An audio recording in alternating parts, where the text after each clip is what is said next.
நடிகர் super star அவர்கள் இந்த நூற்றாண்டு விழாவிற்கு ஜானகி அம்மையார் அவர்களுக்கு நம்முடைய கடகத்திற்கு வாழ்த்தை தெரிவித்திருக்கிற காணொளியை இதோ இப்போது பார்க்கலாம்.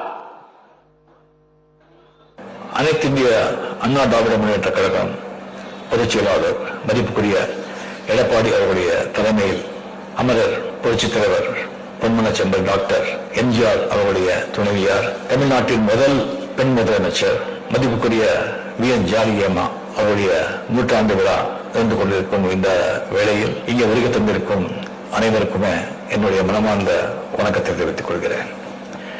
இந்த விழாவுக்கு அழைப்பதற்கு கடம்பூர் ராஜு அவர்கள் வீட்டில் கொடுத்திருந்தாங்க. நான் வீடியோ மூலமா அவங்ககிட்ட நான் பேசிட்டு இருக்கேன். இந்த வி.என். ஜானகி அம்மா அவர்கள் அண்ட் மதிப்புக்குரிய எம்ஜிஆர் அவர்கள் சேர்ந்து நடித்த முதல் படம் மதுநாட்டு இளவரசி. 1940s எண்ட்ல அந்த படம் விஷயங்கள வந்தது. அந்த டயத்துல வி.என். ஜானகி அம்மா அவர்கள் மிகப்பெரிய நட்சத்திரம், முன்னணி நட்சத்திரம். எம்ஜிஆர் அவர்கள் அது ரெண்டாவது படம், மூணாவது படம். அப்பதான் ஒரு ஹீரோ ஆர்டிஸ்ட் வர்றாரு. அப்போவே அது எம்ஜிஆர் சாரை பத்தி இவர் சாதாரண மனிதர் இல்ல, இவர் ஒரு மாமனிதர், அதனால ஒரு மிகப்பெரிய நடிகர் ஆவார் அப்படி கணிச்சு தன்னுடைய அந்த திரை வாழ்க்கை, உச்சத்தில் இருந்த அந்த திரை வாழ்க்கையை தியாகம் பண்ணி அவரை காதலிச்சு மணந்தார். கடைசி வரைக்கும் அவர் அவ்வளவு சந்தோஷமா பாதுகாப்பா அவரை பார்த்துக்கிட்டாங்க. எல்லாருக்கும் தெரியும், இந்த ராமபுரம் தோட்டம் எம்ஜிஆர் சார் வீட்டுல சாப்பாடு எந்த டைம்ல போனா கூட சாப்பாடு கிடைக்கும். ஒரு நாளைக்கு 200 பேர் 300 பேர் சாதாரணமா சாப்பிடுவாங்க. அப்படியே சும்மா ஏதோ சாம்பார் சாதம் கறி சாதம் போட்டு அந்த மாதிரி கிடையாது. நல்ல ஒரு கல்யாண சாப்பாடு மாதிரி, வெஜிடேரியன் நான் வெஜிடேரியன் எல்லாமே எப்பவுமே போனால சாப்பாடு லிஸ்டிங் இருக்கும். அது வி.என். ஜானகி அம்மா அவருடைய மேற்பார்வை தான் நடக்கும். காய்கறி வாங்குறதுல இருந்து சமைக்கல இருந்து பரிமாறல இருந்து எல்லாமே அது எம்ஜிஆர் சாரே சொல்லியிருப்பாரு உலகத்துல. அந்த மாதிரி ஒரு அவ்வளவு சப்போர்ட்டிவா அவர் இருந்தவர். அண்ட் இப்போ ADMK head quarters head office இருக்கிற அந்த லாயர்ஸோட வீடு ஜானகி அம்மா அவருடைய உழைப்புல சம்பாதிச்ச படம், அவர் பேர்ல இருந்த ப்ராப்பர்ட்டி. அது கல்யாண மண்டபம். அது கட்சிக்காக எம்ஜிஆர் சார் கேட்கும் போது அது எழுதி கொடுத்துட்டாங்க. அவ்வளவு பெரிய ஒரு வள்ளல் குணம் படித்தவர். அது எப்பவுமே பொது வேலையில் ஜாஸ்தி அவர் வந்ததே கிடையாது. அவரு தோட்டம் வீடு எம்ஜிஆர் பார்த்துக்கிறது, அந்த சமையல், அந்த மாதிரி தான் அவர் இருந்தார். ஒரு தடவை தான் அந்த ஸ்ரீலங்கா எல்டிடி ஏதோ இதுல எம்ஜிஆர் சார் உண்ணாவது இருக்கும் போது அந்த குழு வந்திருந்தாரு. கடைசி நாளில் ரொம்ப கல்யாணத்துக்கு தான் போவாங்க. நீங்க அவ்வளவுதான். நான் அவர் ஒரு 3 தடவை நான் சந்திச்சிருக்கேன். ஸோ முதல் தடவை நான் சந்திக்கும் போது ராகவேந்திரா படம் லிஸ்டிங் பண்ணும்போது எனக்கு கேள்வி சார் அந்த பிக்சர் ப்ரொடியூசர் சொன்னாங்க, அது ராகவேந்திரா படம் எம்ஜிஆர் சார் பார்த்தாருன்னு சொன்னா அது டாக்ஸ் எக்ஸம்ஷன் வாங்கிடலாம், நல்லா இருக்கும், நீ ஃபோன் பண்ணி கூப்பிடுவாரு பாப்பாருன்னு சொன்னாங்க.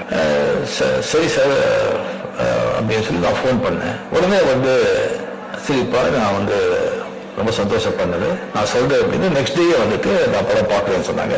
நடிகர் சங்கத்தில் ஒரு தியேட்டர் இருந்தது. அங்கே வரும்போது ஜானகி அம்மையார் கூட வந்தாங்க. அப்பதான் நான் முதல்ல நான் பார்த்தது. படம் பார்த்து ரொம்ப சந்தோஷம், ரொம்ப பாராட்டி போனாங்க. 2வது தடவை ஜானகி அம்மா சிஎம் ஆகும்போது, சிஎம் இருக்கும்போது வள்ளுவர் கூட்டத்தில் ஆரம்பி ஒரு விழா நடத்துறாங்க. அதுல நானும் மேடையில இருந்து அவரை பத்தி நான் பேசுறேன். அது 2வது தடவை. 3வது தடவை அவருக்கு கருத்துப்பிள்ளை அப்பு அப்படின்னு சொல்லிட்டு இருந்தார். அவருடைய வீடு நந்தனத்துல ஒரு பெரிய காம்பவுண்ட், பெரிய 2 வீடு இருந்தது. அங்கே ஒரு வீட்டுல அவர் இருந்தாங்க, இன்னொரு வீட்டுல ஷூட்டிங் விட்டுட்டு இருந்தாங்க. அப்ப நான் ஷூட்டிங் அங்கே பண்ணிட்டு இருக்கும்போது அரசியல் விலகி இருந்த நேரம் ஜானகி அம்மா அப்போ பார்க்கறதுக்கு அந்த வீட்டுக்கு வந்திருந்தாங்க. ஸோ என் ஷூட்டில் தெரிஞ்ச பிறகு நீங்க ஃப்ரீயா இருந்தா அவரை கூப்பிட்டு மீட் பண்றேன்னு சொன்னாங்க. அந்த செய்தி உடனே நான் அவர் போய் பார்த்தேன். ரொம்ப மகிழ்ச்சியா சந்தோஷமா ஆரோக்கியமா இருந்தாங்க. அவசியமா இருக்கும்போது பார்க்கறதுல ரொம்ப ஒரு இதா இருந்தாரு. பார்த்து காப்பி சாப்பிட்டுக்கலாம் சொல்லிட்டு மேலே சொல்லுங்க நம்ம பண்ண பஸ் லிஸ்டிங் அங்கிருந்து நல்லா சாப்பிட அவங்க கையாலே காஃபி போட்டு எனக்கு கொடுத்தாரு. பெரிய விஷயம் படம் நான் பார்த்ததெல்லாம் பேசிட்டு இருக்கும்போது அவர் சொன்னாங்க, இந்த மாதிரி ராகவேந்திரா படம் பார்த்த பிறகு அவரு எம்ஜிஆர் சார் சரியா ஒரு 15-20 நிமிஷம் அந்த உங்களை பத்தி அந்த படத்தை பத்தி பேசிட்டு இருந்தாங்க. எப்படி ரஜினி இவ்வளவு சாந்தமா, இவ்வளவு அமைதியா, இவ்வளவு அழகா பண்ணியிருக்காரு, ரொம்ப ஆச்சரியம் இது அப்படின்னு ரொம்ப பாராட்டினாரு. அப்படியே அவர் படத்துல நிறைய சிகரெட் சாப்பிட்டு அதெல்லாம் பண்றாங்க, நிறைய ஃபாலோவர்ஸ் ஃபேன்ஸ் எல்லாம் இருக்காங்க, இளைஞர் அதெல்லாம் பார்த்து அவங்களும் சிகரெட் சாப்பிட்டு அவங்களும் அந்த பழக்கத்துக்கு இதாகிறாங்க.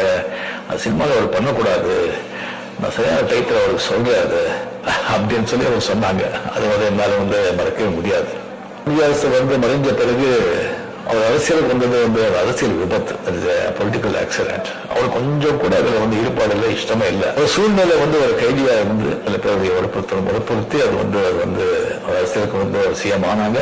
அது கொஞ்சம் நாளைய வந்து மறுபடியும் வந்து ஒரு தேர்தல் லிஸ்டிங் வரும்போது ரெண்டு அணியா அது பிரிஞ்சு அது வந்து ரெட்டையில வந்து மடக்கப்பட்டு அது வந்து கம்ப்ளீட்லி வந்து ஏடிஎம்கே ஒரு பிரம்மாஸ்திரம் இந்த ரெட்டையில அது மடக்கி வந்து வேற சின்னத்துல நின்று அந்த படுத்தோல்வை சிந்திச்சாங்க. எப்பவுமே வந்து இத சரிகளை வந்து நான் வந்து 17 வந்து அரசியல் தான் வர்றேன்னு சொன்னேன். அதுக்கப்புறம் நிறைய பேர் சந்திச்சேன், நிறைய பேர் வந்து ஆலோசனை சொல்ல வர்றாங்க. அந்த ஆலோசனையில கேட்டா நாம வந்துட்டு அவ்வளவுதான் எல்லாத்தையும் எழுந்து நிம்மதி எல்லாமே எழுந்து வந்து போயிட வேண்டியதுதான். அது தெரிஞ்சு சொல்றாங்களா தெரியாம சொல்றாங்களா தெரியாது. ராமகிருஷ்ண பரமஹம்சர் சொல்லுவாங்க, ஏதாவது ஒரு முடிவு எடுக்கும்போது அந்த முடிவை வந்து எடுக்கும்போது அந்த முடிவுனால வந்து உனக்கு மட்டும் சந்தோஷ திருப்தியா, அதனால மற்றவங்களுக்கு சந்தோஷ திருப்தியா யோசனை பண்ணிப்பாரு. உனக்கு மட்டும் சொன்ன அந்த முடிவு எடுக்காது. அந்த முடிவாக உனக்கு மட்டும் இல்ல மற்றவங்களுக்கு சந்தோஷம் அது திருப்தி அப்படின்னு சொல்லி அந்த முடிவு எடு அப்படின்னு சொல்லுவாங்க. அந்த மாதிரி ஜானகி அம்மா அவர்கள் வந்து கம்ப்ளீட்லி வந்து யாருடைய ஆலோசனையை கேட்காம அப்படி உட்கார்ந்து வந்து அவரே முடிவெடுத்து ஜெயலலிதா அவரை கூப்பிட்டு, இந்த பாருமா, இந்த அரசியல் எனக்கு சரிப்பட்டு வராது, அதுக்கு நீங்க தான் கரெக்ட், நீங்க இந்த திறமை இருக்கு, அந்த தைரியம் இருக்கு, அந்த பக்குவம் இருக்கு, அந்த ஒரு வந்து அவர் வந்து ஸ்தாபிச்ச அந்த பெரிய அந்த கேதத்தை வந்து முன்னு கொண்டு வர்றதுக்கு அது வந்து இன்னும் பெருசாகிறதுக்கு உங்களாலதான் முடியும், என்னால் அது முடியாது, எங்க சைன் பண்ண சொல்லு, நான் சைன் பண்றேன்னு சொல்லிட்டு ஃபுல்லா சைன் பண்ணி ரெட்டை வேலையை வந்து வெளியே இது பண்ணி அது கம்ப்ளீட்டா ஜெயலலிதா அம்மா கிட்ட அது ஒப்படைச்சு அரசியல் வந்து ஒதுங்கிட்டார். அது எவ்வளவு பெரிய ஒரு குணம், ஒரு இது. ஸோ அதனால வந்து அவருக்கு வந்து இந்த ஒரு நூற்றாண்டு விழா இவ்வளவு விமர்சையா கொண்டாடுறதுக்கு வந்து நிஜமா நான் மனப்பூர்வமா எல்லாரையும் எடப்பாடி அவர்கள் மட்டும் இதுக்கு ஏற்பாடு பண்ணியிருக்கிற அனைவருக்குமே வந்திருக்கிற அனைவருக்குமே என்னுடைய மனமார்ந்த பாராட்டுகள், என்னுடைய வாழ்த்துக்கள். நன்றி, வணக்கம். மிக சிறப்பாக வாழ்த்து காணொலி வழங்கிய சூப்பர் ஸ்டார் ரஜினிகாந்த் அவர்களுக்கு நம்முடைய விழாவின் சார்பிலே பலத்த கரகொலி எழுப்பி நன்றி செலுத்துமாறு அன்போடு கேட்டுக்கொள்கிறோம்.